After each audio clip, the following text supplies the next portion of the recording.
G'day all. I don't think I can avoid doing this particular episode any longer.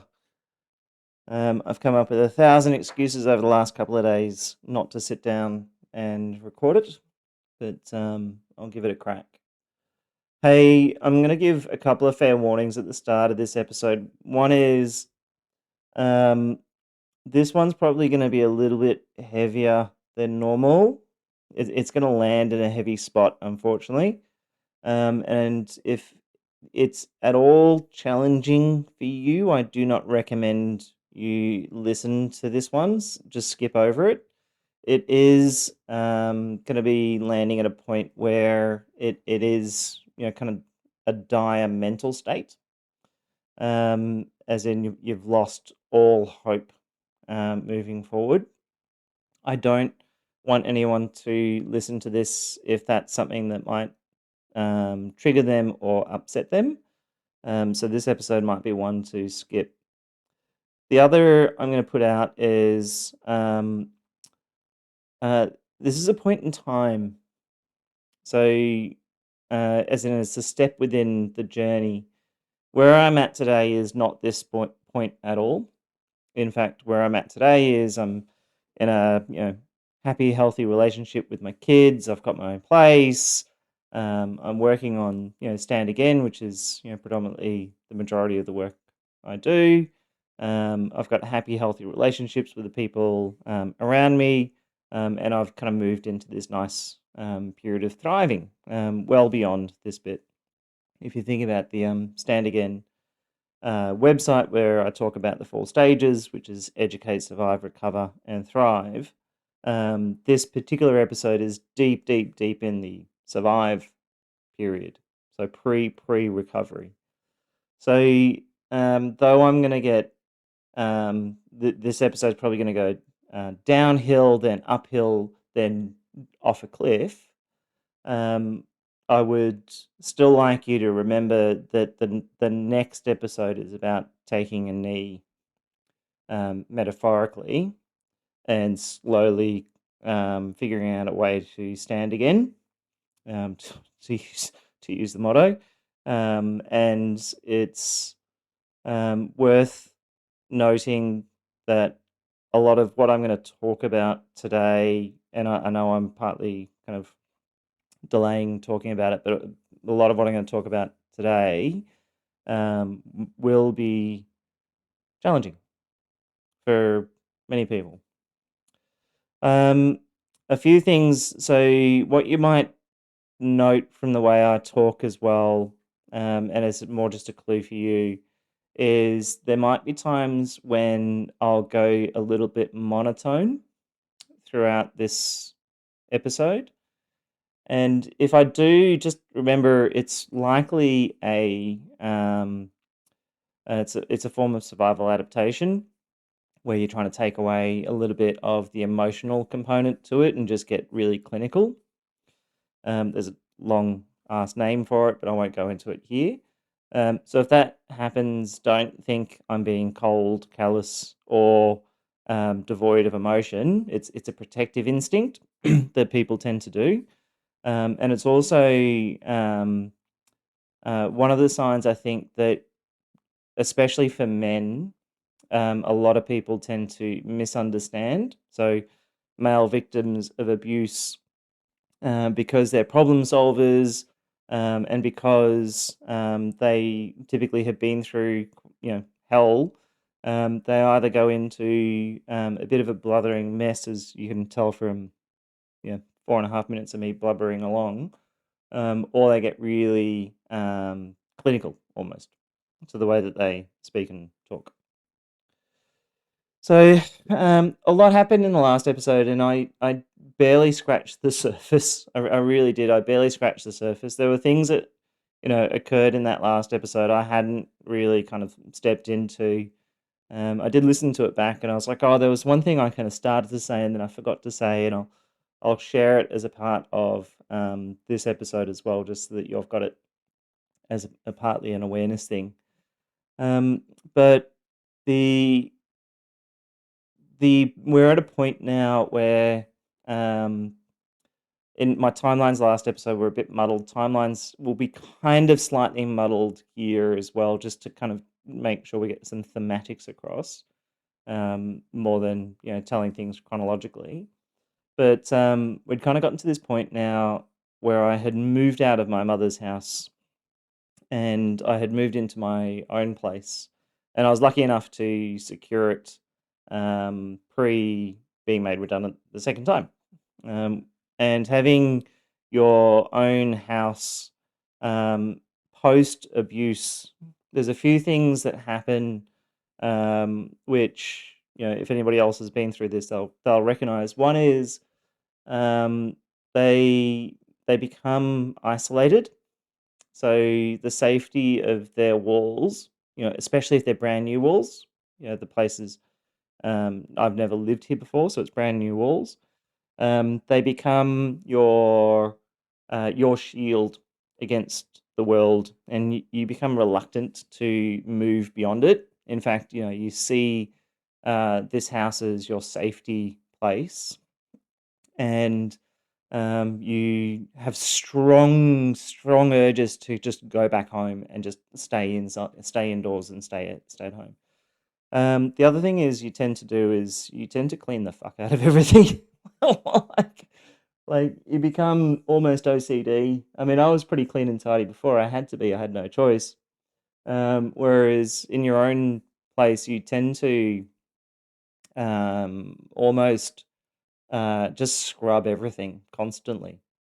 So this place I'm in it now, I have probably, it's a rental and I've cleaned it, top to bottom 1,000 times, as you do. So you start to see little things like that, but then you also go, this is my first place of safety. So uh, your relationship with the property is emotional and very, very deep. So my relationship with my rental, so just a rental, is extremely deep. I love this place because it's my place of safety. And I started to do everything I could to create an environment that was just amazing for my kids. So, set up their bedrooms in a way that I thought they would love. Set up pretty much the entire house based on the way I thought they might like it. And you get to start to create those types of things for yourself, which you couldn't do either in the abusive situation, or in the middle of exiting the abusive situation. But once you kind of start to get your own place, you really start to go, this is mine.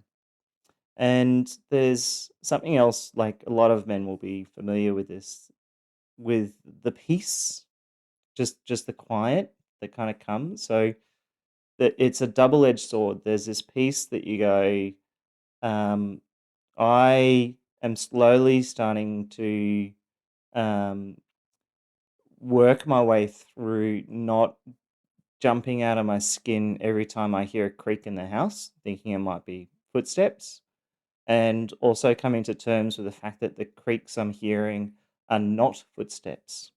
So you're starting to get slightly to terms with peace while also recognizing that you are jumping out your skin in these moments as well. And then in the silence that's left, you just can't handle it. So for me personally, I probably still do this far too much. I have to have some sort of noise in the background or going or something. And some of that noise tends to kind of need to be distracting because, again, you're now exited the situation, you're post separation, and so much has kind of been happening that you just need a bit of distraction from it all. So that was where I'm at. So we'll go uh, downhill and then uphill and then downhill. So downhill is um, now um, the threats and the false allegations from the ex-wife. Now that I was, in essence, out and safe, escalated, escalated. and we started receiving allegations and threats and statements about myself and smear campaigns. They were truly disturbing and unhinged. So there'd be things where obviously during the earlier process I had already lodged a notice of child abuse around the verbal abuse within the household, and the way the ex-wife had behaved, and she lodged the same thing for me, claiming that I had anger management issues. And then beyond that, it then went into some really horrendous accusations of harm towards the kids. So again, from the last episode, the lightest of that was that I was physically abusive towards them. And as a male going through those types of allegations, it's not there's no lightness to it. It's downright evil. It's truly evil. And I had this phrase running through my head at the time, which was um, the devil. What's the phrase? The devil doesn't come. Sorry, I will try to be as calm as I can through this episode. I'm going to struggle. I'm going to struggle. Um, the devil doesn't come dressed in horns and a cape. They come dressed as everything you ever wanted. And this was me at a period starting to realize that the person I was with was the devil, or had been with. Was still not divorced from her, but at this point, but the devil. And I don't mean the devil as in someone who's nasty and cheeky and makes silly jokes and has the plastic pitchfork. I mean the total embodiment of what you would consider evil to be. And excuse me. And we were getting these accusations through lawyers about me being a stalker and a thief and abusive and mentally unstable, and forging documents and stealing things. Oh, a murderer. Apparently, I was a murderer, and my lawyers were very rightly asked, okay, so if you apparently are a murderer, like who did you murder? Is there a body? Like, and I was like, no, like he could be, and that's if you, sorry, so this stuff obviously um bothers you, but from a tactical perspective, you would have a lot of these accusations would come through from the ex-wife, framed up as questions, not as statements, so that she could create plausibility around the accusation. So it'd be, "Hey, I'm not I'm asking I'm just genuinely asking if he's a murderer. I'm just genuinely asking if he beats people up. I'm just genuinely asking if he does X to children or does Y to children. I'm just asking." And it would be framed as if she was just innocently asking these questions through these lawyers, not realizing, by framing it as a question, the poison is still delivered. Yeah, the poison is still delivered, and the legal system still have to act. They still have to act. So it was a challenging time. Sorry, I'm literally shaking. Sorry. So it was a challenging time, and there were these stories now running around about me that were, aside from just kind of pure character assassinations, were probably really, really disturbing. And we were getting these uh, kind of, I'll call it these elements of truth within these, cushions of lies, where she would take one element of truth and then extrapolate it out to cushions of lies. So it'd be like, hey, when he was 8, he got really upset at his mother for a shirt that she gave away to his friend at his, which is proof that he has anger management issues towards all women, and he despises and hates all women. So it'd be stuff like that. And my legal team would be like, "What the fuck are you on about, love?" like, it'd be insanity. And then, uh, and then you'd have, I'm going to change tax because I'm struggling. I'm going to change tax. So, to tell you a story, I, we're now separated. This is just before I was made redundant. Like, it was probably 3 weeks before I was made redundant, and I was working in the morning, and I got a phone call from the ex-wife, which is very rare because, as you see from the advice on the website, I say everything should go through App Close, which is what we were using. We were using a parenting app called App Close, whereas she phoned up, and I answered it because I panicked, as you do, and it was the ex-wife. I'm going to tell this story because it'll just kind of reground me. The ex-wife was like, "Oh, hey, look, there's been a little bit of an accident with my car, and the kids want to chat to you. So the kids were in the back seat."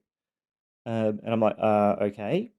And put the kids on, and the kids are like, "Daddy, Daddy, Daddy, oh my God, oh, Daddy, Daddy, you wouldn't believe it. Like, we're in the back of an ambulance, and there was a big crash, and there's fire brigade here, and there's ambulance, and oh, we got covered in glass. Oh, Dad, you wouldn't believe it. We got covered in glass." And like, they were really excited to tell me, and I was like, can you put your mum back on the phone, please?" I'm laughing now because of the absurdity of the significance of this. And they're like, "Okay," and put me back, and I'm like, "Sorry, what happened?" And the ex-wife is like, "Oh, I had a car accident. I rear-ended another car, and there was glass everywhere, and the kids got covered, and the fire brigade's here now, and the car's totaled, and I've got to go." And then I hung up, and I knew where this was going to go, and I started cancelling all my meetings for the day, and I was like, "Oh, here we go." And then about half an hour later, I get a phone call from her, and I answer again, and it's her, and you can still hear the fire brigade and the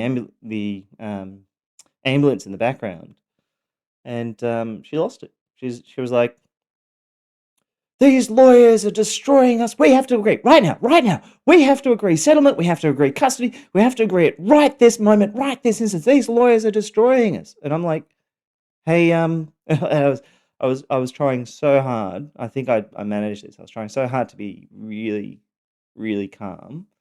I was like, "Hey, look, this is the respond, don't react. Um, you've just been in a car accident. I'm not going to agree to anything right now. I'm happy to discuss this through the lawyers, but I think your focus right now is on making sure you get through, sorting your car out. No major decision should be moments after what's obviously a very massive car accident." And then she hung up angry. She just got angry and hung up. And I was like, "Okay, here we go."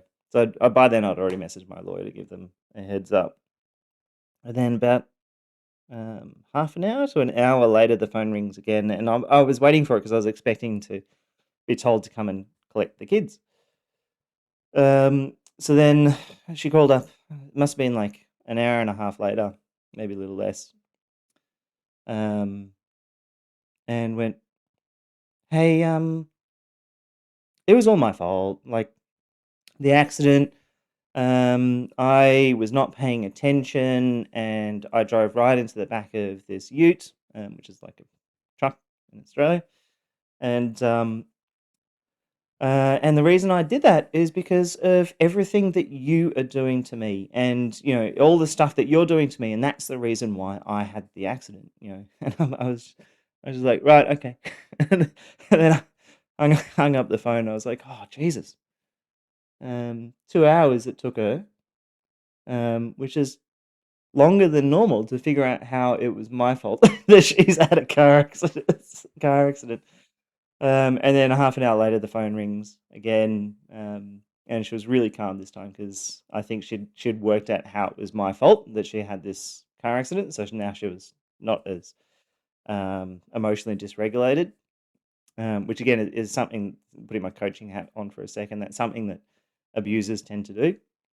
Is when they're struggling with their own emotions, they tend to shift that out to somebody else. Like if I'm feeling guilty over having crashed the car with the kids in it, then my response will be to create guilt in you so that I can transfer the guilt I'm feeling to you. Now I no longer feel guilty. You're guilty for having caused me to do this, and it helps them regulate. It's their way of emotional regulation. So she was pretty calm now. And she was like, "Oh, look, hey, it's probably a little bit too much for me. Can you come and get the kids?" I'm like, "Yeah, no worries." I'm in the car, and 5 seconds later, I was off.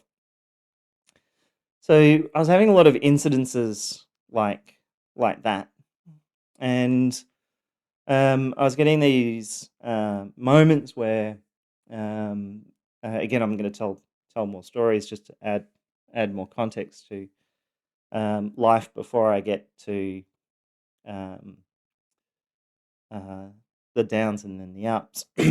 But I'd have these incidences where, um, and this incident occurred before the car accident, but I got a phone call at like must have been like 2 o'clock in the morning from the ex-wife, with a your daughter is sick and wants to go to the hospital kind of statement. So the kid's obviously in her custody at the time, and I was barely awake, and I was like, "Well, sorry, what's going on?" And it was a video call, like it wasn't a phone call; it was a video call, I think.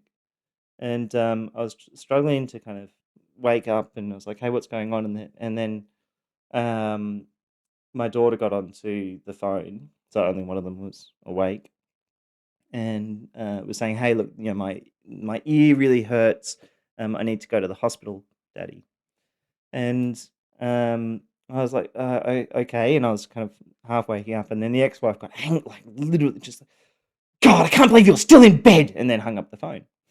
And I was like, I was now starting to wake up properly, and this is the challenge with going into so when you're in abuse. Again, I'm going to put my coaching hat on because it'll just help me create an emotional distance to be able to tell my stories without getting upset. But you learn to be half awake and then come instantly awake, and then once you start moving out into areas of safety, some of that gets released, and some of it's released purely from pure exhaustion. Like your physical body is now purely exhausted because it now has space to relax a lot more.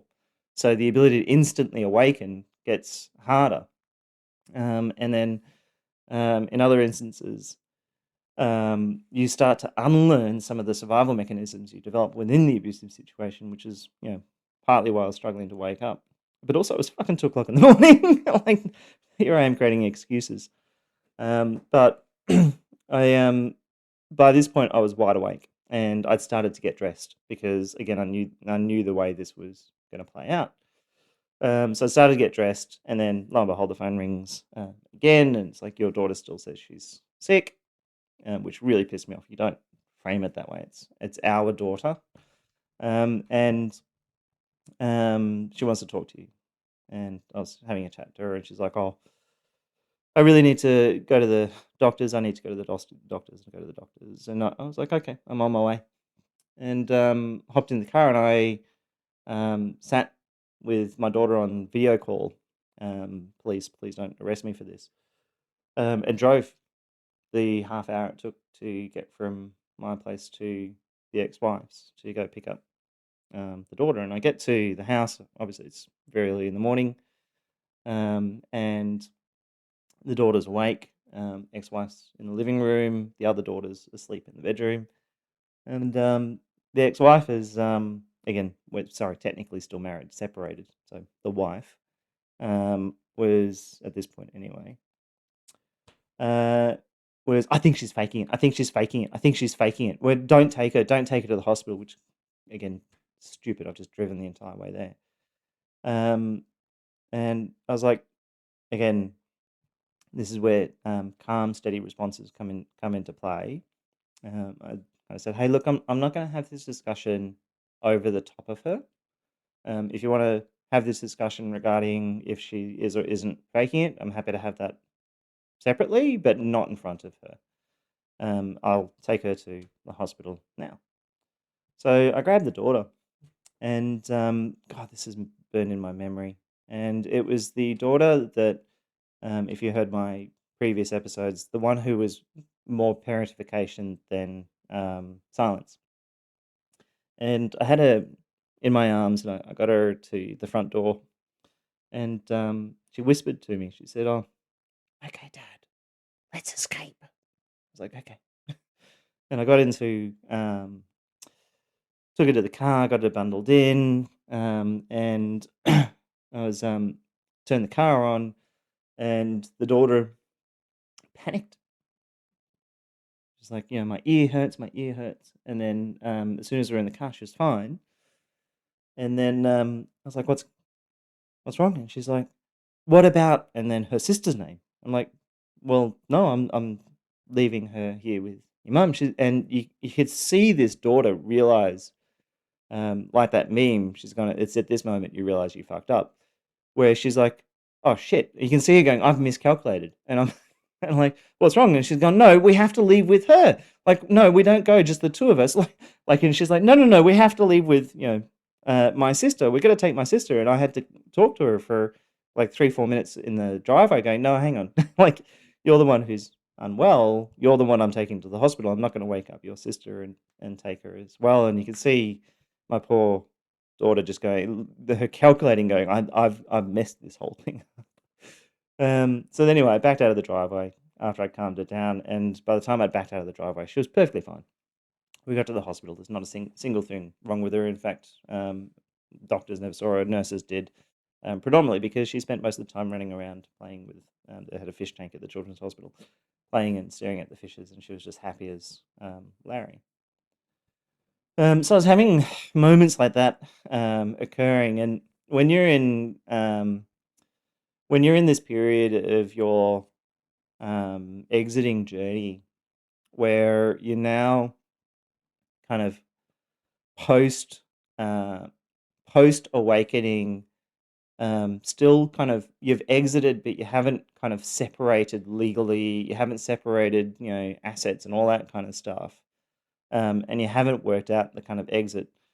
Moments like the two I just described hit extremely hard because your protective instinct is to do whatever you can to secure the safety for your children. So the pressure you put on yourself in these moments is insane. Is absolutely insane. And especially as a male, that you have to be perfect every single minute. Like that, there is no leeway for emotional display. There is no leeway for a mistake.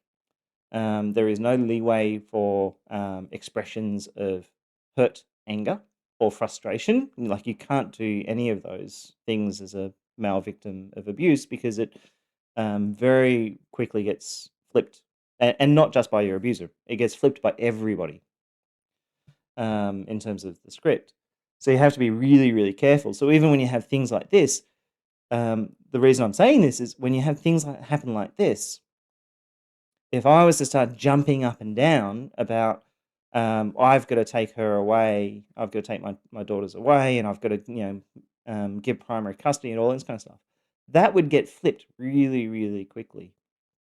At least in my particular instance, especially with all the false allegations that were already laid over the top of what I was dealing with, I would now be in this situation of now he's also, aside from all the horrific things that she's saying, now he's also trying to alienate the kids. So it's very, very, very scary, very delicate, and you genuinely feel like every single move you make is the wrong move while being, in a situation where there is no support. There's no support at all. And again, at this particular juncture, don't forget my family hadn't quite also come to terms with it. I'll tell you what did. So I'll get to CPS in a second, but I'll tell you what did flick my mother over, and this is the story I forgot to tell in the last episode. So I uh, technically I can take this to court and argue it as legal, but I had been recording conversations between my ex-wife and I, even though in Australia it's a two-party system, unless it's in defence of a criminal accusation, which is what was, such as the problems with the children and the murder accusations and the violence and all that kind of stuff. They're all criminal accusations. So I had been recording um, pretty much constantly. Like, God knows, I must have well over a year or two worth of recordings. But the in there were recordings where she admitted that the accusations were completely fabricated. I actually have a few of those where she's outright admitted they were completely fabricated accusations. And I was sitting down preparing. So, again, to put my coaching hat, in this particular period, you prepare, like you prepare to a millionth degree. Like I'd already spoken in the last episode about, you have to be super mindful and careful of every single line that you see coming from the other party and careful of what you agree to. On the other hand, I was preparing documents, I was preparing evidence, I was getting everything clean and organized. I had photo evidence. I had folders upon folders upon folders of documentation all ready to go, which you'll find by the end of this episode was somewhat useless and somewhat not. And I was going through the recordings as a part of preparing evidence against these false allegations, and I'd actually asked my mother to sit in the room. I didn't want to see her, so I said, "Hey, look, you sit behind me over there, and we'll go through one of these recordings because I've just got to get everything clear for my affidavits and notes." And it was a recording where I had, in a discussion with the ex-wife, in this particular recording, broached the subject around the false allegations and the impact it had upon my relationship with the children. And I think at the time I was asking for at least some acknowledgement. And the recording went for like an hour and a half. And it started off kind of innocuous, and then it kind of moved to the topic I just described. And then it moved into pure denial from the ex-wife. I never did that. And then it was pure anger and accusations and screaming at me about how pathetic and useless I am and all this kind of stuff, and attacking me over a billion other different things. And then by the end of this recording, she was the one who was demanding I apologize. Now, the thing that was really fascinating for my mother, who was listening to this in the background, was she was like, "Hey," and this is testament to the skill of my ex-wife. She's gone, at the start of that conversation that I just listened to, you asked her for just acknowledgement over the impact of the false allegations. Somewhere in the middle of it, like mostly she was screaming at you and calling you names. But did you notice that by the end of that conversation, you had apologized consistently throughout the whole thing for any and all wrongdoing you have ever done? You had made 1,000 promises that you would be better and that you would improve and that you would help her and you would support her and all this kind of stuff. And she never made a single thing even remotely like that.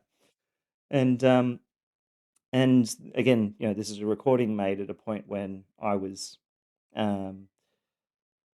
uh, kind of just around the awakening period. So I hadn't yet started to deploy the survival tools. So I was getting sucked into all of these tactics. And in this particular recording, it was, by the end of the recording, even though I had broached the subject around, hey, the false allegations were pretty horrendous and it's, harming my relationship with the kids, I ended up apologizing. She never did. I was the one who ended up apologizing. I was the one who ended up making promises to help and support her.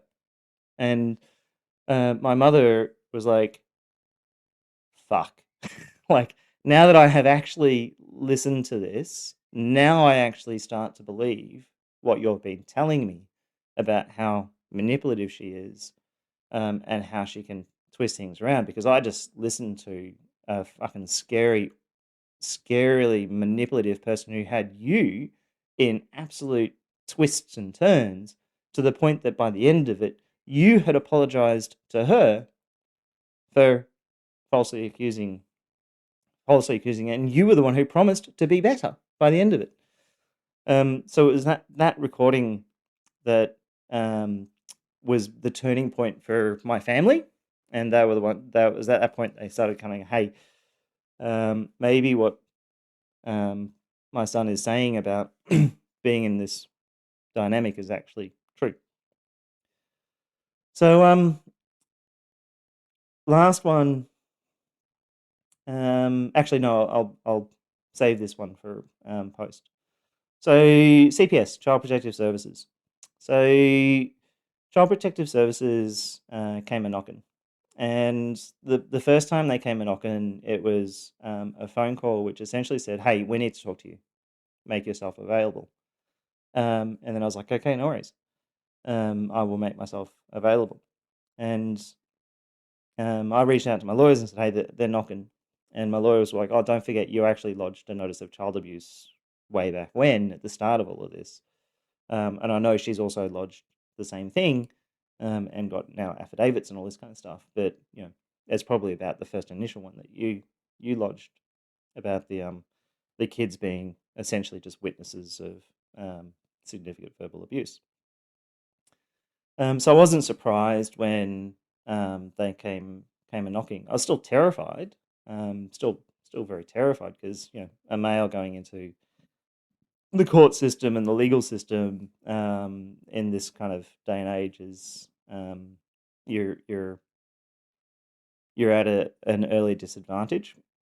So I was kind of hoping that it would be okay, but then I couldn't get a hold of them, and I kept chasing them, and I kept reaching back out, going, "Hey, look, you've left a message that we need to talk. I've got these availabilities. Let's do it." And I never got back. They never got back to me. And then eventually they did. They kind of came knocking and said, "Hey, look, we need you to attend. There's like a departmental building, and come in person. Don't bring anything. Just bring yourself." So I did, and I attended Child Protective Services, and it's kind of the Department of Family and Fairness, I think they call it, and got led into this, for want of a better term, an interrogation room. And for around 2 to 2.5 hours, I had this panel of women lined up on one side, with this kind of one lady on one corner. Sorry, I'm starting to shake. With this one lady in a corner, very quietly taking notes, and grilling me, like I was a criminal, and um, ripping me to shreds, and asking these extremely invasive questions. I want to know all about your, I need you to explain to me about your corn use. I need you to sit down and go through exactly what it is, like the whole lot, like everything I've ever kind of, like, I've been through. I have my top security clearance, so I've been through a lot of those really invasive questions before, but this was different because it was accusations, not just questions. It was pure accusations around the evil things that the ex-wife had been saying. Are you a murderer? How do you fraud? How do you do this fraud? How do you do that? Like, and I'm like, no, I don't. And I had to kind of go in and explain as best I could, and had to kind of present for was it like 2.5 hours, my truth as best I could in the situation, in this environment, with these women with their laptops out and talking about stuff that was really quite upsetting. And there was the lady who took notes. Like this um, uh, scared the crap out of me. But at this one particular point, when I was I can't remember what I was talking about. I was talking about something to do with the ex-wife's behaviour, and it was the one and only time she piped up, and she said, um, "I think you're being really unfair on your ex-wife, or wife at that time. I think you're being really unfair on her." And I was just like, "Fuck, fuck!" Like this is like 2 hours in, and I was like, "Fucking hell."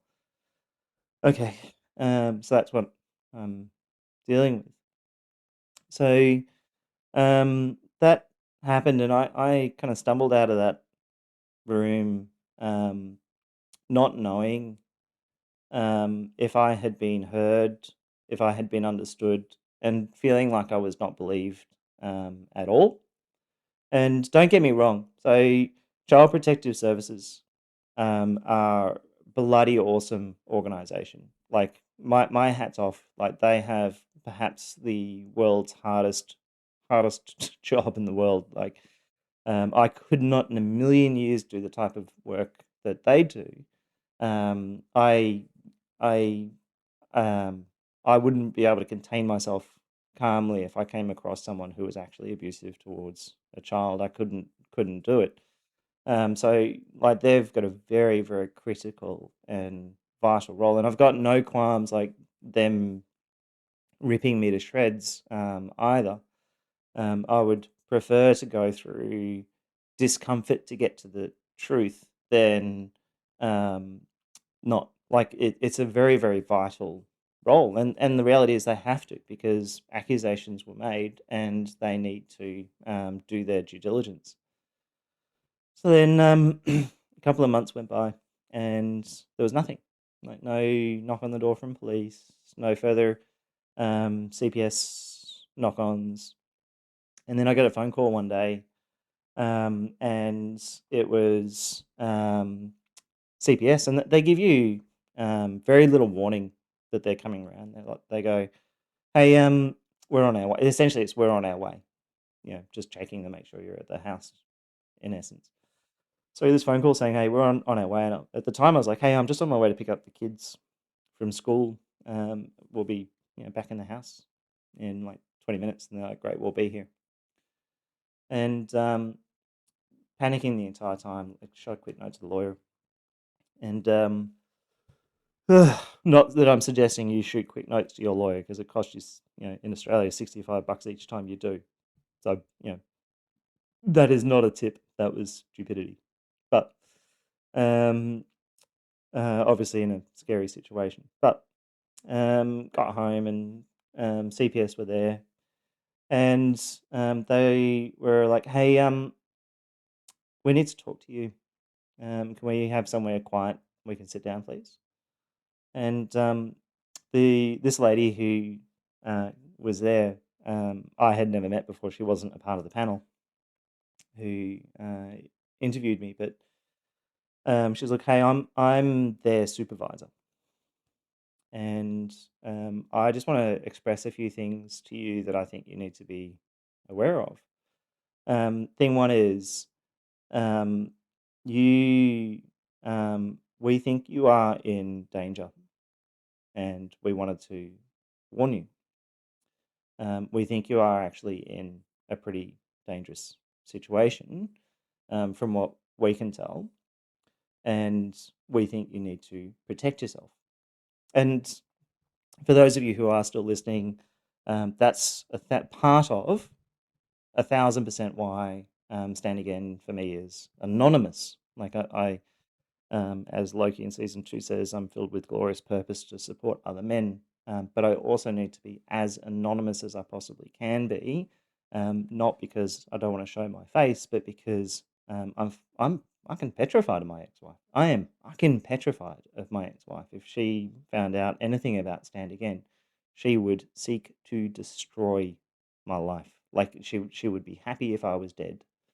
Um, so I'm being very careful, but part of it is, CPS also sitting there. So look, um, we have been investigating you for well over, by this point, it was, I think it was about 9 to 10 months, which I was not aware of. I thought it had only been like a couple of months since CPS had knocked on the door. Sorry, CPS had done that interview. So I thought it was only a couple of months. And like, no, we've actually been investigating you for quite some time.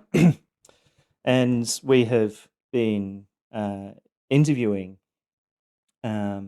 people ex-colleagues. We've been interrogating them to better understand you before we actually sat down and interviewed you. And we just want you to know that we've also visited your ex-wife as part of this process. And there's a few things that we think you should be aware of. One is we think you are very obviously, clearly a victim of domestic violence. Your test results from your interview show you have every single marker as a victim of domestic violence. So I wasn't aware they actually do a test at the same time. So in that 2.5 hours, they're actually doing a psychometric test as a part of it, which I was not aware of. And again, hats off to them. They did it so effectively at the time. We don't think she will stop. We don't think she will ever stop. She might have respites. In fact, to be honest, my ex-wife right now is being extremely nice. And for anybody who's been through what I've been through, they would know that that's a very scary sign. In fact, I actually called up child support a couple of weeks back. Sorry, I'm just going to go off track for a second because I just need to stabilize my emotions. But I called up child support a few weeks back because I had to talk to them about something, and they're like, "Oh, hey, how are things going?" And I was like, "Oh, actually, she's being really nice at the moment." And they very smartly went, "Oh shit, are you okay?" And I was like, "Okay, so you guys are actually aware of how these dynamics work. That's good." So back to CPS. They're like, "Hey, we need you to start checking your car for trackers. We need you to start checking your property. We need you to start making sure that nothing's been bugged. We need you to go through your computer and make sure that there are no spoofing devices on there. We need you to go through every single electronic device you've got to make sure it is secure as possible." They asked me a question. Fucking hell. They asked me a question which just rocked my soul. They asked me a question which was, we're curious why you have not unalived because of everything that is occurring. And I had to talk to them a lot about, I hadn't built Stand Again at this point, but I spoke to them about the kind of rough process I'd developed at that time, which was, educate, survive, recover, and thrive. And some of the elements I'd already started to pull together about what Stand Again would eventually become. But the kind of just the look on her face at the time when she asked that question was just, hey, how did that miracle happen? Was beyond me. They said, look, when we visited her, there were a few really clear tells and red flags, and they went through them. I'm not going to go through them in detail because it'll I'll go through a couple. So they were saying, oh, when we visited her property, she didn't allow us to go into the property. We had to go around the property to get to the back patio to sit down, and they're going, that actually is a red flag for us if we're not allowed inside the property or if we're directed around it. So one of our CPS officers actually made an excuse to go into the property, and that they were spot on their assessment, which was they walked in and just saw the place was trashed, which my ex-wife is fucking filthy. Like fucking hell, the mess is off the charts. I can't come up with a better word than just pure filth. And part of the reason why I clean so much was I was always on that. So they're like, hey, we are going to formally note you in the files, visible only to other DFFH, which is Department of Family officers and anybody who inquires, that you are a victim of family violence and that your ex-wife is prone to false reports.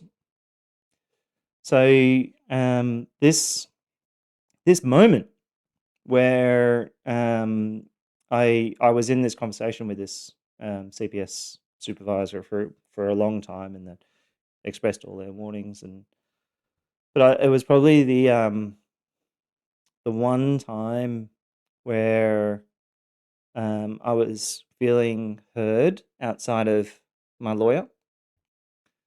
And it was the one time where I was like starting to see a tiny little slither of light coming through. And I was like, oh, I might be able to get through this divorce process. This might actually turn out okay, because now I have an official record from somebody who's been investigating me for well over 9 months and who has interviewed a whole lot of people connected with me, and they've landed on this. This is fantastic. So I had this glimmer of hope. And for those of you who have again been through abuse, you'll know that hope is not elative. It kind of comes up to a kind of mod baseline. Like you don't go, oh yay, you go, I'm going to breathe slightly easier, but I'm still going to be scared and concerned and worried. So the overarching emotion is still scared and concerned and worried, but there was this kind of slight slither which says, hey, maybe I can kind of, get out of this partly unscathed. So it was this short period, it turned out to be, of hope that I was being listened to in the Australian legal system. And it was this slither of, hey, maybe there isn't bias in the legal system. Maybe there are people out there who are actually, genuinely interested in working these things through, which clearly this CPS supervisor had done. Like hats off to them and their work. It's not easy. So I had this moment, and then in this moment, sticking to, I'll call it the up. In this moment, we had a couple of interesting things happen. One was I did actually go through my computer. I did go through my my TV. Funnily enough, so on my TV, I discovered that it actually was reporting back to my ex-wife on what I was watching on the TV, because it used to be set up as a family, and I went through Samsung directly, and Samsung actually sat down on the phone with me and said, this is how we make sure that she can't view what you're viewing on TV and when the TV's on and all that kind of stuff. Because I knew my ex-wife would, if the kids were in my custody, she'd be having a look and then using that as evidence. Look at the crap he's getting them to watch, like that kind of stuff. So that was good. And then I discovered that somebody was accessing my computer at like 1 o'clock at the 2 o'clock in the morning, and was had full access to my folder, which actually had all my legal files on it, and I managed to shut all of that stuff down. So they were spot on. Like there was listening surveillance devices around. I ended up getting an app for my phone to check for Bluetooth trackers, which I would do quite regularly to just make sure there was nothing in there. And I ended up having to go through the kids' clothing just to make sure there was nothing sewn into any of the seams. So I kind of pulled all of that apart. I had to go through the kids' bags and make sure that there was nothing sewn in. Like this, my ex-wife is a seamstress as well. So I was like, no, I have to be really, really careful. Like they actually told me to be careful. And you do these things because you have to. And I didn't find anything in the kids' clothes or in their bags. I didn't find any trackers in the car. It was just the stuff on the computer that I'd managed to find, which again made sense because she was halfway through her cybersecurity degree as well. So I had to do a full clean reinstalls of everything, and just I wiped the computer and started all over again, all that kind of stuff. And you got to do it, yeah. You got to do it when you're in these situations. So I had this moment of hope, and the other thing that happened was her legal team. So we had already, as I'd mentioned in the last episode, bouncing around an offer after counter offer, offer after counter offer, and then we would accept her offers for custody and division of assets and divorce, because we still again weren't divorced, and she kept counter offering her own offers, and we went through that process a number of times, and then after the third time, my lawyer called up and was like, "Hey, no, you got to be fucking messed up, yeah. If this is what happens." My lawyer called up and she said, "Hey, I just got off the phone with your ex-wife, your wife's legal team, and they just wanted to know, or just wanted us to know, that they think she's a fucking psycho."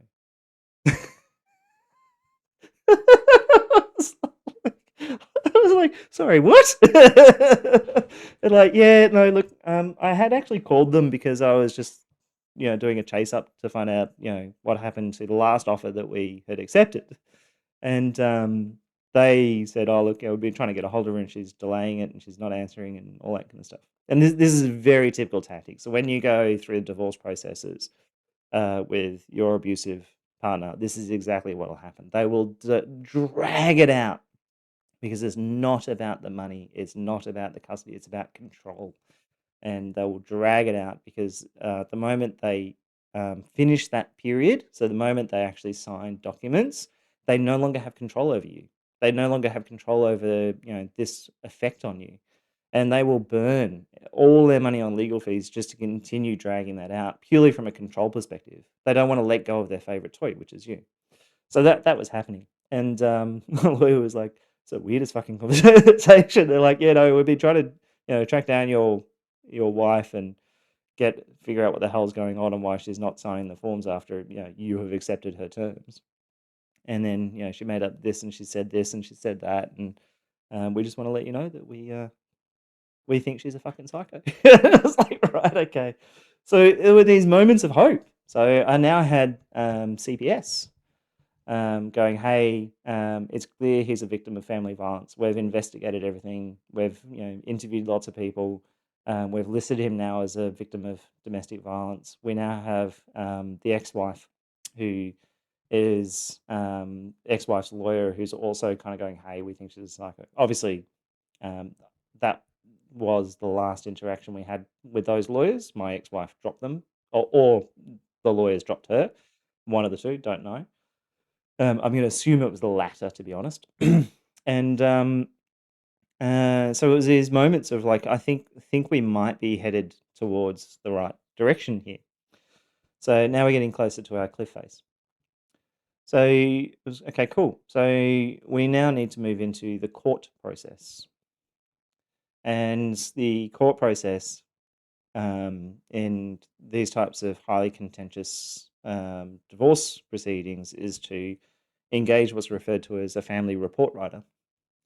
And A family report writer is a clinical psychologist that has been appointed by the court who makes a recommendation, not a statement, but a recommendation on what should occur with custody. So that got booked in, and I was really nervous because I jumped online, and every single thing I read was that family report writers are exceedingly biased towards females. So, and they have extreme strong sway over judgment. Like that one report that comes from that one person will decide custody, even though it's just a recommendation. Um, it's kind of like 99% of the time they'll follow the recommendation of this clinical psychologist. So the time moves on, got made redundant, went through the process, and sorry, I don't know why I mentioned that bit. I was already redundant, and then went in to meet this family report writer. And by the time I had gone in to see this family report writer, I was a mess. Like I was vomiting that morning. There's 3 meetings you have with the family report writer, and the first one I went in, they're like 40, like the first meeting that I had with her, the conversation component lasted 20 minutes. That was it. That was all we spoke for. And then the rest of the time I sat in front of her, filling in forms. That was it. So it went for there's like 3 one-hour meetings, and the very first one, we only actually conversed for about 20 minutes, and then the rest I just sat there in front of her doing these forms on my phone. But let me tell you, so that morning I was vomiting. I was that petrified, that petrified. I was like, even though I've got the CPS report, even though my ex-wife has now changed the legal team, and I was even like, oh, can we reach out to the old legal team and get like testimony from them? And they're like, no, that doesn't work. I was like, but they know. Like, no, that doesn't work. I was still petrified of this family report writer, as it turned out, rightly so. And sat down, and I actually said, like I said, I've been. She's like, oh, how are you? And I'm like, I'm petrified. Like I'm freaking out. Like I've been vomiting this morning. I'm all over the shop. I'm really really scared about going through this process because of how important it is towards custody. And the only thing that is important to me is getting 50-50 shared custody of the kids. And again, I wasn't asking for primary custody. I was asking for 50-50 because in today's day and age, as a man going into the system, that's the best I thought I could possibly get. Like, even as a victim of family violence, even as someone who has been listed by CPS as a victim of family violence, that was the best I thought I could possibly get. Turns out I was right. And I said to her, so this is in the first 2 minutes. And I said, look, I've been vomiting all morning. I'm freaking out about going through this process with you. I know how hard it is as a victim of domestic violence to feel heard and to feel understood in these environments. So I'm freaking out over this conversation. And she cut me off. She said, hey, I'm going to stop you there. I'm going to stop you. I'm going to stop you right there. Men are statistically the abusers. Okay, so we're going to halt the interview right now. Men are statistically the abusers. Do you want me to pull out the statistics and show you? I'm happy to pause this interview right now, and I can get on my computer and I can pull out the statistics and I can show you the statistics that show that men are typically the abusers. Is that what you want me to do right now? And I was in shock. I was in total shock. This is the first few minutes of sitting down with the family report writer, and my body went into shutdown. Like I physically went into just shutdown because I had barely even spoken, and I had already been cast as the abuser. And I'd already had her frame it as um, I am halting the interview to correct you on you being an abused man. And I knew in that moment the outcome of what the family report was going to say before I had even spoken. So 5 minutes into the meeting with the family report writer, and you know as well as I do what that report was going to say. So I went through a very awkward 15 to 20-minute conversation with her where I was physically fighting for my life because I had, so you got, form, fight, fight, freeze. I went into freeze. It was pure trauma response. I went into complete freeze. I just shut down emotionally. I shut down physically. I could barely speak the words. And I was trying to articulate, and she would ask me questions and I would answer as truthfully as I could. And I would get this scoffing kind of behavior with the whole interaction. And then she made me sit down and fill in forms for the other half hour of the 1 hour meeting that I had. And it was just like walking out and um, world collapsed in that moment. And I haven't even got to the worst bit yet. The world, collapsed. I emailed my lawyer and I said, look, this is what happened. This is how it went. This is what she said. This is how she behaved. This is fucking disgusting. The only thing that matters to me is my kids.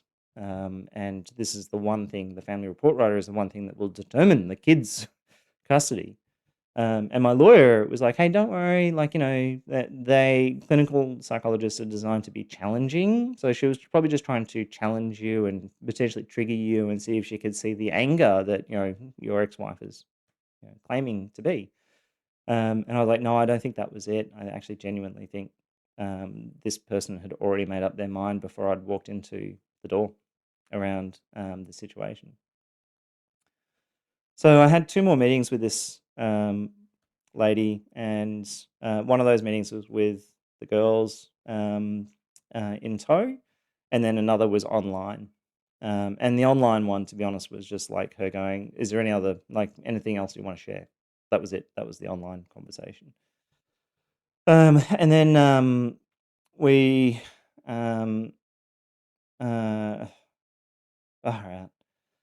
And then we offered to provide. So, as a part of the family report writing process, the family report writer has access to all your documentation. So, there has access to the Child Protective Services reports, including the private one lodged, has access to all subpoenaed material, all clinical notes, etc., etc. So, she ended up declining to read any of my clinical notes because I had been in therapy for years. So by this point, I had been in therapy with Scott, my therapist, for a couple of years now, and she declined to read them. She was her response was, "Oh, I don't have time to go through that," and then she ended up calling my therapist, and I heard from my therapist later. I was like, "Oh, hey, how did that conversation go with this family report writer?" And he was like, "Oh, it probably went for about 30 seconds." She called up. She just said, "Hey, is he a client of yours?" And I'm like, "Yep." And she's going, "How long have you seen him?" I said, "Oh, from this year to this year. I've been in, 50, 60 odd sessions with him, whatever the number was. It was huge. I've made my clinical notes available. They're all part of the subpoenaed material." Um, and it was like, "Do you have any concerns about, him?" And my therapist was like, "No, not at all. He's a victim of family violence." That was it. And then that was it. End of conversation. So my therapist was like, "No, it was all good." I expressed everything. Um, so then when the family report, um, hey, I'm gonna I might need to take a pause because I'm gonna get into the lost hope and broken man component at the moment. So I'm gonna take a pause and take a bit of a breather, and then I'll come back to this recording because I'm not looking forward to the next bit. 1 second.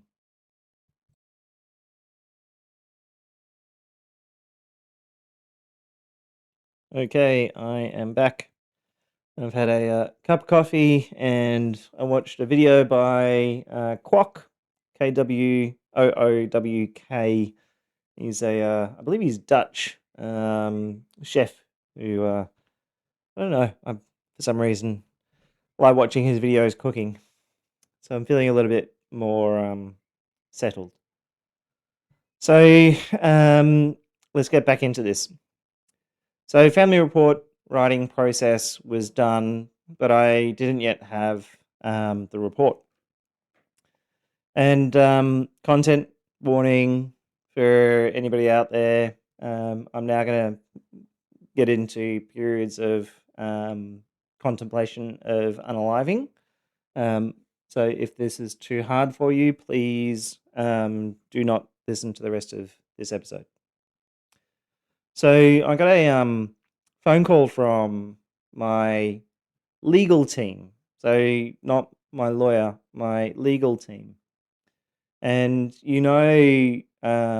shit's bad when your lawyer calls and they say, hey, you're on a conference call at the moment with, and then they prattle off four lawyers' names plus the senior partner of the firm. And they start the conversation with, we need you to sit down. We need you to find somewhere safe. We need you to know that we have all been sitting here for the last 3 hours working this through, trying to work out a plan, and we have a plan on how to react and respond to this. And what our way forward is. Are you sitting down?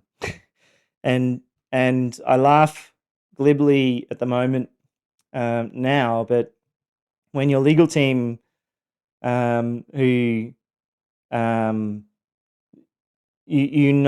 like this stuff is not cheap, yeah, and for them to pull together a full team to work this stuff out, you're in a serious moment. So they look, we have just emailed you the family report. My lawyer was like, hey, she said, when I opened it, I was actually on a plane at the time and I almost fell out of the aeroplane. I was that floored by this family report that had come through. What the family report writer essentially said was, I'm going to try to go through this without getting too emotional, but in essence, he is abusive. She is a victim. The anything that he has said is, she positioned it in the family report as he alleges this, he claims this, he alleges that. And anything my ex-wife had said, because she was interviewed the 3 times as well, was all treated as a statement of fact. She said this, so therefore. So it'd be like, he alleges he has a good relationship with his mother. So this is from the report. He alleges he has a good relationship with his mother. However, the ex-wife, or at this point wife, the ex-wife states that this relationship is extremely toxic and blah, blah, blah, blah, blah. Like they are prone to arguments and fights. And it was all false. My mother and I do not. And that they have a horrendous relationship. So therefore, it should be noted that the relationship is horrendous. So is that kind of framing of everything. So then to go through this in some detail, so put some color on these bones. It was things like he was. I'm going to go through some just off the top of my head. Sorry. It is acknowledged that she had full control over. No, it wasn't that. It was fucking crazy. Absolutely fucking crazy. He did not have any access to any of the money, so financials, and she had full control over the finances, which is evidence that he is financially controlling of her. So get that fucking line through your head.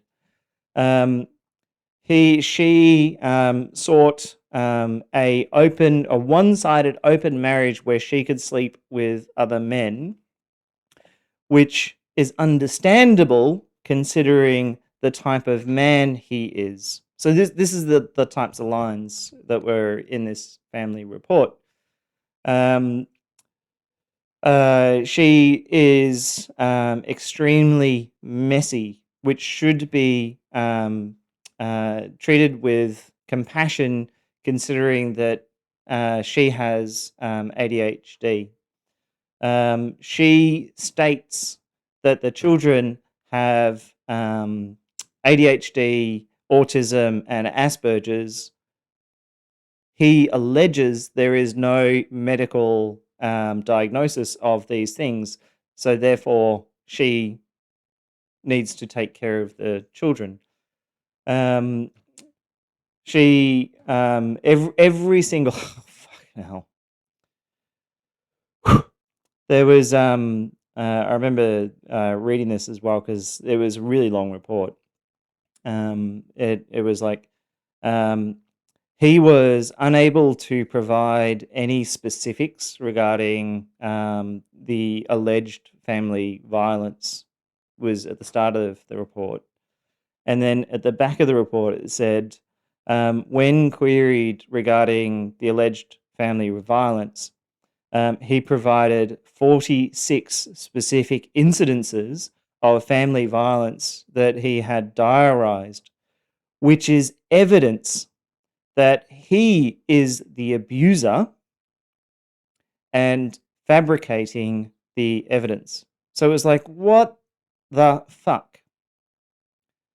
So this family report writer, the CPS report, oh my God, that she framed the CPS report to make it sound like the CPS report cleared her only.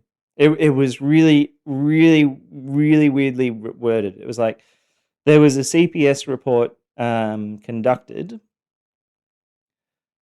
In the CPS report, she was not investigated for child abuse. It was that kind of framing. And it was like, yeah, like I was the one under investigation and I was the one cleared. So of course she wasn't investigated. So it was the most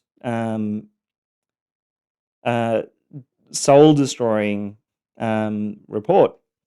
And then in it, it continued. It was every single piece of evidence that I had provided was all reframed as if I had either fabricated it or not. And then there was this line which totally destroyed me, which was there was this thing as well where when the kids were there,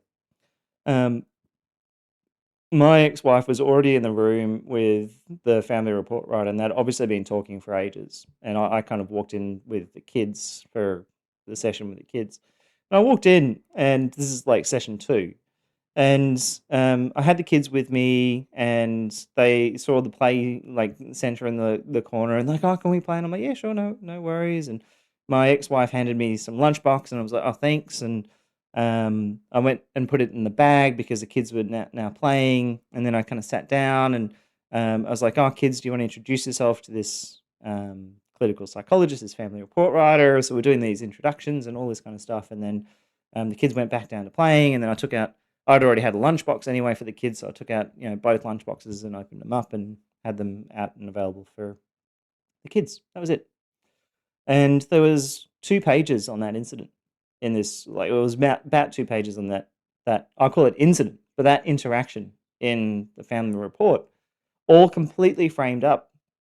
Like, what was it? Like I had been deliberately unacknowledging or not acknowledging the effort that my ex-wife had gone to provide lunch, even though I had provided lunch and had the lunchbox with me, and the fact that we had literally just walked through the door and my ex-wife just shoved it into my hands and I was like, thanks, and kind of went back to the process of getting the kids into the room. And it was framed up like I was this highly, what was it? Not even manipulative, but just completely dismissive of her efforts and everything that she had done to provide lunch. And then the fact that I had opened up both lunch boxes and laid them out, was even written as if they magically appeared and implied that the ex-wife had opened them up and provided them. It was like written in a way like they had magically appeared, and not that I had opened them up. So if you can imagine that as just like a stupid minor thing, it was that type of framing throughout the entire report. Everything was framed up as this horrendous guy who was clearly evil, and she was this poor victim who just needed to be helped and understood. And then the kind of conversation she had with my psychologist was that I reached out to his psychologist and spoke to him. That was it. That was it. I reached out to him and spoke to him. I reached out to her psychologist, and he does not believe that she is abusive, because she was in seeing a psychologist as well.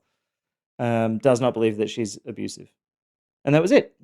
So I was like, oh great. So you've noted that you reached out to mine, but you didn't say anything. You noted that you didn't even mention that you have not even read any of my clinical notes for the last 2 years anyway. And then near the end of it, and this is the bit that destroyed me, was it said, even though there is no evidence that he is at all at risk to the children, and there is no specific incidences that he is at risk to the children, it is the belief, not fact, it is the belief that he could potentially be a risk to the children at a later date, so a future risk. So therefore, the children should be with mum. So the bit that I'm avoiding was, so I read this report, and the way the court system is structured, before I get into my break, so the way the court system is structured, no single clinical psychologist should ever have this level of power over a family. No single individual, especially someone riddled with their own biases, should ever have this level of power. But also, I'm going to go clinical for a moment. I was thinking about this well after the fact, like after I had recovered post this, I was like, if I was looking at this rationally, what would I do differently? And I was like, rationally, if I was in charge of the legal system, I wouldn't have the clinical psychologist by herself in the room assessing the people. I would have an independent third party, not connected in any way, shape, or form to that clinical psychologist, also independent from all parties, also in that room to challenge the clinical psychologist's report and the way that they framed things up. Because I guarantee you, if somebody else was in that room, they would have gone, what the fuck are you on about with the lunchboxes, man? Like, it'd just be that kind of stuff. And to check and balance the process along the way. That's what I would do.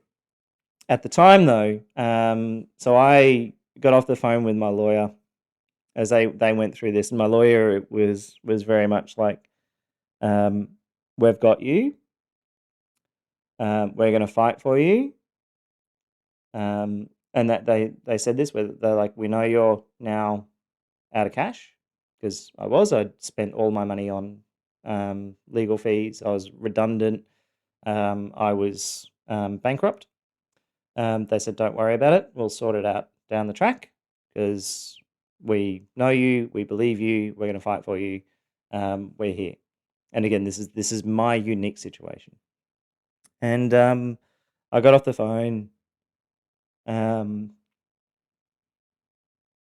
I don't think I think that particular point in my life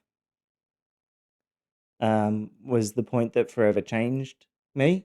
Like I don't think there's like a before and an after, and as a person, I've never been the same since. I broke. Like I broke. I collapsed on the floor in the kitchen in this house. Um, I bawled my eyes out for I don't know how long. For a very long time, and I every dream I had of getting through this process was gone. And every hope, no matter how small it was gone. And I, um, I really struggled. Really, really.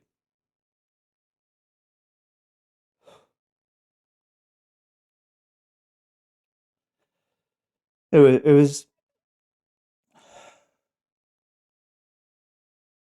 there's one thing about being a male victim of abuse coming out of an abusive situation and trying to work through that. And it takes a lot, and it can break you.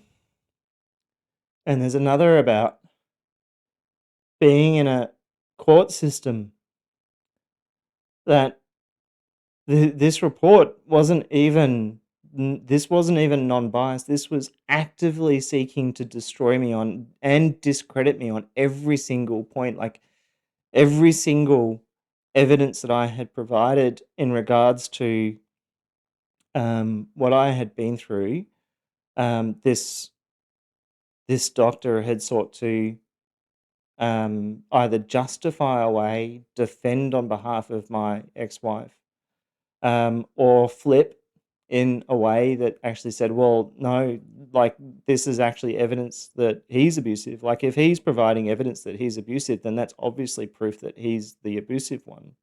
Sorry, if he's providing evidence that she's abusive, then it's obviously evidence that he's the abusive one, and he's just trying to like it would."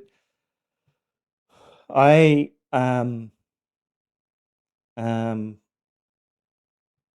I was on the ground, and I had been, again, my story, betrayed by the legal system. And um, every, this is the danger. So, again, content warning. At this particular point, I felt like every single piece of effort I had put into therapy and building the kind of the framework of standing in at the time, and every bit of moment I had put towards trying to ungaslight myself into um, blaming myself for all of the abuse was undone. It was all undone in that moment because now I had a family report which is going to go to the judge, which said he is abusive. he should not be believed. She is, despite all of her faults, and we have to, like, it even had, like, we have to forgive her for her screaming at him and yelling at him, because of and then it would just come up with some sort of excuse like ADHD or something like that, and it was just like, what the motherfuck am I reading here? It was all undone, and there's a few. I'm gonna try to put my coaching hat on for a second. There's a few things that happen. One, you go into a logic spiral. So a logic spiral is, no, she was abusive. No, maybe she was abusive because I'm the one who manipulated her into being abusive, which therefore makes me the abusive one. So therefore, she wasn't abusive. I was abusive by manipulating her into becoming abusive. So therefore, she's actually correct. And her abuse towards me was fully justified and understood because I am actually the abusive one who was abusive towards my ex-wife by manipulating her into becoming abusive towards me. And then you go into that loop over and over and over and over again. Over and over again. And you stay stuck in that loop where you're like, no, she was abusive. Well, no, the reason she was abusive was because I manipulated her into being abusive. So therefore, I'm the abusive one. So therefore, she's not abusive. But then hang on, she was abusive. And you go back into that cycle all over again. And my mind broke. I broke. Like, I'm not ashamed to say I broke. The lights were on, but nobody was home, and I got to and this period is my darkest hour. And again, there is light. Like, I do come through this period, but I got to a point where I honestly genuinely understood the option of unaliving. Genuinely understood it. Like, I cognitively empathized with it in respects. Like, I could reason my way around it and go, I can see how people might come up to that point in their life. I think I might be able to kind of work out a logic loop which would get someone to that point where they might unalive. Whereas at this particular point in my life, I was going, no. Like, I genuinely understand the it's not a choice. If that it's really hard to describe. It wasn't a choice, it just made sense. So that's the scary bit. Yeah. Like, at that point it just made sense. Like, there was no hope left. There was a tiny little sliver of hope with CPS for a period. Tiny slivers of hope with the family for a period, but now there was all of that had been undone, and there was no hope internally in my mind either, because all the work I had done around understanding the abuse and working towards what was actually occurring, and going through the unpacking the gaslighting with my therapist and all that kind of stuff had been undone, because now there was a logic loop over the top of all of that work, which actually said, yeah, she was abusive because you manipulated her into being abusive. Because now you have a report which actually says you're an abusive person who manipulates her into being abusive. So there's evidence and proof right there. And you would go, and this is the other logic loop, yeah? You would go, that family report writer is a doctor. They're not just like, some bloke or some lady who's just kind of sat down and went, let me be the judge and jury of your family situation.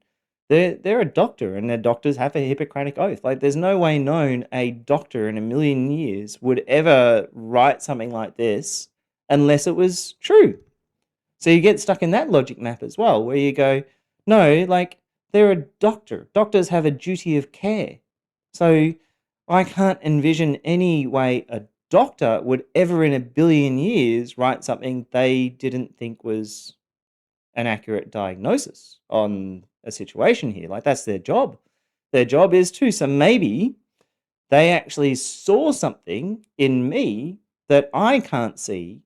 Maybe they actually see that I am actually abusive and I just can't see it. So you get stuck in that logic spiral as well. So I'm working on a video. I'm gonna seek to intellectualize for a moment, just to emotionally detach. But I'm going to work on a video soon on how to reach men in the juncture I'm at talking about right now. There's this juncture when men seek services like mine, which is usually kind of past this point when they've already come to terms with they're in an abusive relationship, and now they're trying to make sense of it, and they'll come out to Stand Again, and we'll do coaching, and we'll kind of work our way through the recovery process. And it's more often than not, it's the recovery process. And then I get a lot of women who reach out to Stand Again seeking to help people in the juncture I'm talking about, where they're going, hey, I know a man who is struggling and they think they're the abuser when actually she's the abuser. And they're thinking that they're manipulating them into being abusive, but there's no support services for men to help them make sense of the fog. So I'm going to do a video soon around, how do we reach those people at that juncture, so they don't get like what I did. And again, I was really lucky, where I was now on an unaliving watch. So Scott, my therapist, he stepped in immediately. He helped me find the right words. He helped me reground into the truth of what had happened. And hats off to him. He had been there on the journey. Like, he and I had started working together before I even got to exiting the relationship. I'd been working with him for years, so he helped me reground. My mother moved into my house to help cook and be a presence and to provide emotional safety, to kind of remind me that I'm still loved and that I'm worth protecting. If ever you want to do the world's worst weight loss regime, but I lost about between 4 to 6 kilos in a week. Just in that 1 week after that report came through, it was between 4 to 6 kilos. And I was collapsing. Just I was collapsing inside myself. I was really lucky that I had been made redundant, so I was unemployed. So here I am, unemployed. I still am unemployed. Unemployed, made redundant. So felt abandoned by yet another employer, and then had the system turn on me as well. So I had genuinely lost all hope, and I had believed at the time that the concept of 50-50 custody was now gone forever, thanks to this family report writer, and was on unaliving watch. So I'm gonna start to wrap up this episode, because now I don't want to typically land on a bad note, but this has been going on for a while. But for anyone who is in this position, please reach out to crisis support. I did, which is my friends and family, and my one friend that I had, if you remember from an earlier episode, I reached out to him as well, and God bless him, and he's a really logical kind of guy. So he kind of ripped the report to shreds and kind of was like, this doesn't make logical sense, and this doesn't make logical sense, and this is framed up in this particular way for these. Like, he ripped it to shreds for me, and my lawyer did exactly the same thing. To be honest, but I probably wasn't quite listening.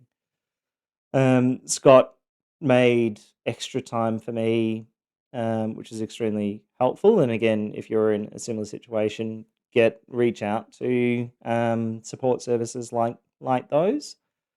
But this is a reality of what it's like being a man, going into these court systems, where it genuinely feels like there is significant bias towards it's kind of maternal superiority, but significant bias against men.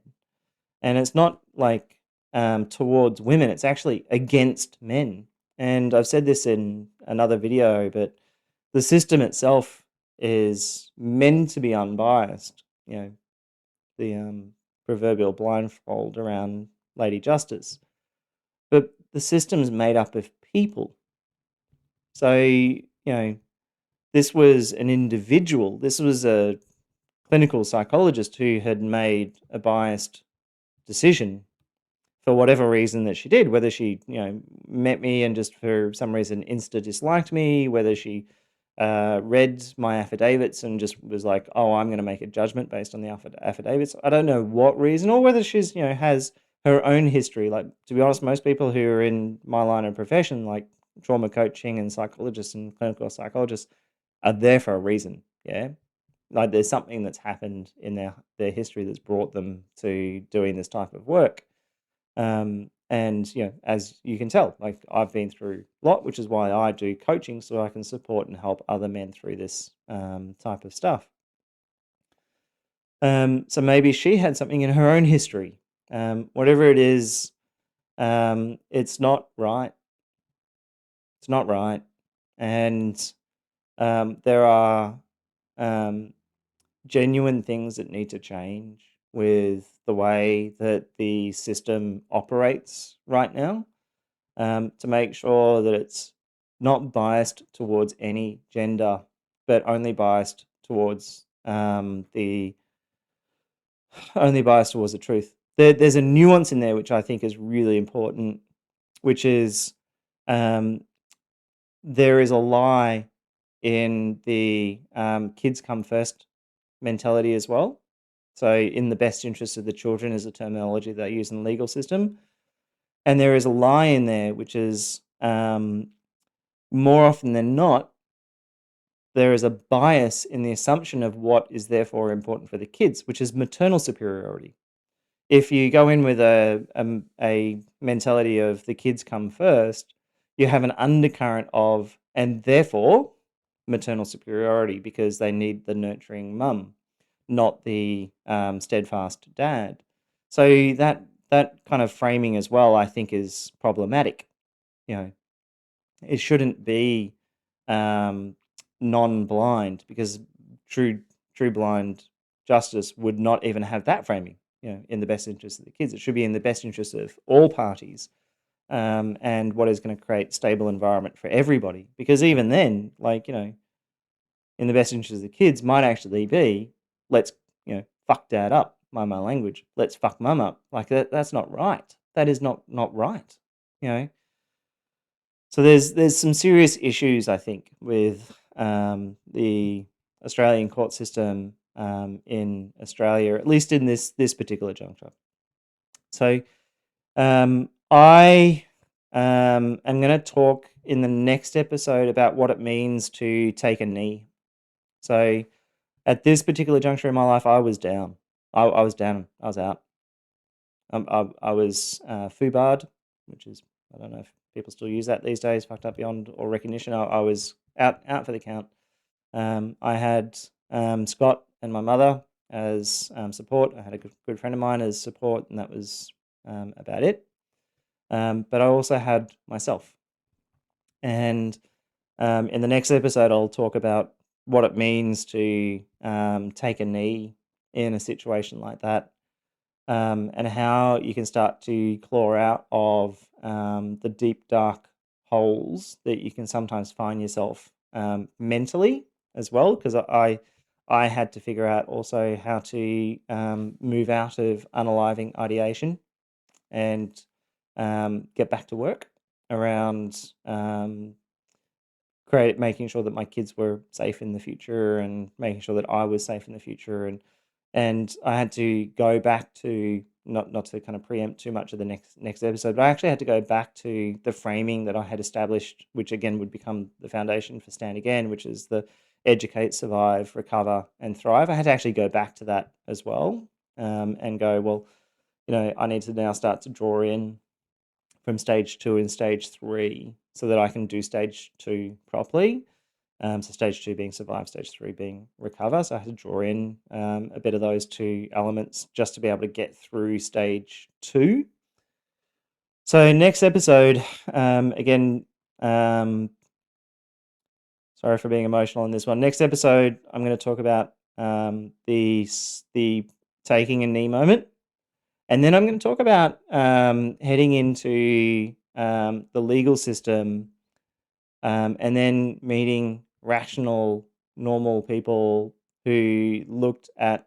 Again, I started this episode with saying I'm actually in a really good spot these days. I know I was starting to cry before, but I'm actually in a really good spot these days. Life is looking good, despite the fact that I'm unemployed and Stand Again is the only little business I got running. And I'm actually in a pretty good spot at the moment with my kids, and I'm counter-parenting, co-parenting quite well, all that kind of stuff. It all works out in the end. And the next episode I'll do, we'll talk about the what it was like going into the actual chambers. So you start off at we skipped mediation, went into chambers, what that actually looks like, and from a perspective of recovery, because that was good. That was actually really good, and got me to where I am today. So the process of taking a knee, we'll talk about next time. I'm apologizing for struggling through this particular episode. I no doubt have skipped a few things along the way. If any of this, if you're still with me and any of this resonated, do me a favor and just put some comments into the chat. Aside from the word Stand Again, but what words of encouragement would you use to help a person, so another, male victim of family violence, get through these darkest moments? What words would you say to them? All right, people. I'm going to go have a cup of coffee. Thanks all. This is Stand Again, lived experience platform for male survivors of family violence. Please like, comment, and subscribe. Your voice might just help another man find his. If you're looking for one-on-one support, you can book coaching with a member of the Stand Again team. Simply visit standagain.com.au, where you will also find grounded information on surviving and recovering from family violence as a man. As always, remember that no matter how many times you've been knocked down, you can stand again.